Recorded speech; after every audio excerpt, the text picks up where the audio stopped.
Today we've got a little bit of insight as to why the PlayStation 4 exclusive in Days Gone has been delayed until 2019. Also, coming off the release of the excellent Shadow of the Colossus remake, Bluepoint is prepping up another remake, and it might even be bigger than Shadow of the Colossus. And finally, Remedy, the studio behind Alan Wake as well as Quantum Break, are working on a new game, and that title will be multi-platform. More on that in a little bit. First, let's talk a little bit about Days Gone. We just heard that the game has been delayed from its initial 2018 release into 2019. There's been a lot of speculation as to why the game may have been delayed. Some may think that the game needs more development time. Others, myself included, speculated that it may be because this is a brand new IP done by a studio that's not very well known. A very talented studio in Sony Bend, but not a studio at the level of, say, a Guerrilla Games or a Naughty Dog. And when you look at the titles that are being released this fall, games like Red Dead Redemption 2, Call of Duty Black Ops 4, and possibly Kingdom Hearts 3, Days Gone was a title that could have very well gone under the radar, and that speculation seems to be accurate. Dominic Bosnajak, the editor over at Android Headline, tweeted out, quote, "Days Gone delay said to be a purely business decision. Several sources claim the project hit all of its recent development milestones and will be out at the start of Sony's 2019 fiscal year." That is around April of 2019. So that's very interesting news. Personally, I think this is a smart decision. Days Gone was one of those games that, yeah,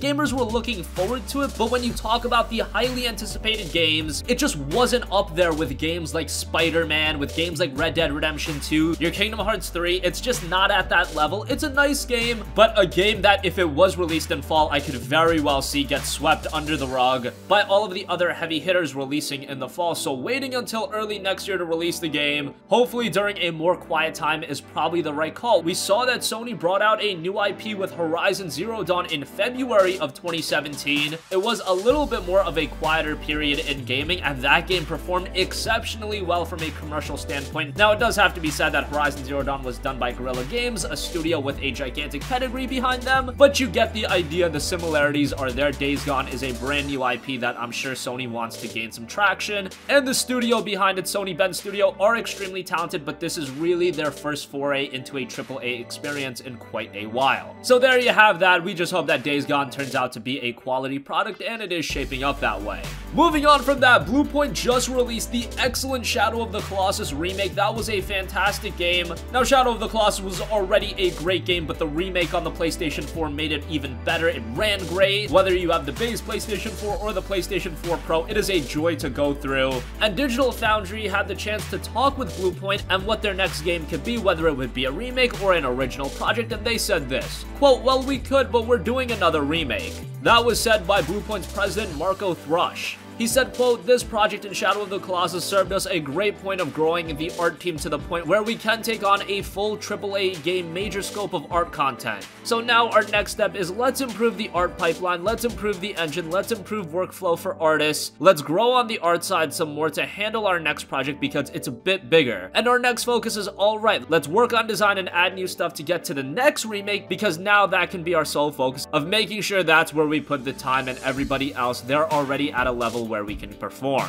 He continued on by adding, saying, quote, "With Shadow of the Colossus, the studio most definitely grew in both number of people and skill level, and so we continue to grow and expand and look at areas of weakness." You can check out the full interview that Digital Foundry conducted with Marco Thrush of Bluepoint. We'll leave a link down below in the description box. But this is very interesting news. They're saying that this remake is even bigger than Shadow of the Colossus, so what could this title be? Maybe they're doing an eco remake, but I really wouldn't consider that bigger than Shadow of the Colossus. Maybe they're tackling a different IP, something they never worked on. Who knows what the case may be, but very interesting news. Bluepoint has become one of the more notable studios in gaming today. Even though they're not known for creating these original titles, remasters and remakes have been a gigantic fixture to the gaming world, and Bluepoint is at the forefront of that. And it's also interesting because Thrush does talk about Bluepoint potentially making a original project, so that'll be interesting as well. I think Bluepoint has found a very nice niche in creating these remasters, but if if you're the head of a gaming studio, I'm sure the ultimate goal is to create your own original and successful IP, so hopefully they do that at some point, but their next title will be a brand new remake. What would you guys like to see? What game would entice you to be remade? How about I throw out something? I'd love to see a Resistance collection on the PlayStation 4. I think those are games that have been heavily underrated throughout the years. They were a trilogy of fantastic first-person shooters on the PlayStation 3, and I'd love to see them on the PlayStation 4. Let us know what remakes you guys would like to see from Bluepoint, because the doors are really open for anything. And finally, Remedy, the studio behind the excellent Alan Wake as well as Quantum Break, are working on a brand new title, and this title won't be an Xbox or PC exclusive. It will be coming to PlayStation 4, and the title is called P7. This is coming from Remedy Games' official website. The game is being published by 505 Games, and it says, quote, "A cinematic third-person action game set in a new Remedy-created universe. P7 features an intriguing story with a cast of memorable characters. The game structure offers a long-lasting, story-driven gameplay experience and the deepest game mechanics yet in a Remedy game. P7 is a multi-platform title published by 505 Games." So very interesting news there. Remedy is an extremely talented studio. I personally loved Alan Wake. Quantum Break wasn't really my cup of tea, but I can see what they were trying with that game as well. So hopefully P7 gets announced sooner rather than later, and yes, this time around, this game will be coming to the PlayStation 4, so that's very nice too. So that is going to conclude this video. Let us know your thoughts in the comment section down below. What do you think about the PlayStation 4 exclusive Days Gone being delayed due to a purely business decision? Do you think it was the right call? Personally speaking, I absolutely think it was the right call. The PlayStation 4 already has a stacked lineup of exclusives. Days Gone is not going to make or break that lineup, and delaying the game until early 2019 is going to give the game a lot more potential for success. What remake do you want to see out of Bluepoint next? The options are really limitless, and we've seen Bluepoint tackle a lot of Sony IPs. They did the Uncharted games, they did Shadow of the Colossus. As I said, I would love to see the Resistance games, but I'm sure they're going to deliver something great. And let us know your thoughts on P7, the latest game from Remedy coming to the PlayStation 4. We don't know much, but it is going to be coming to the PlayStation 4. So sound off in the comment section down below. Thank you for watching, and goodbye.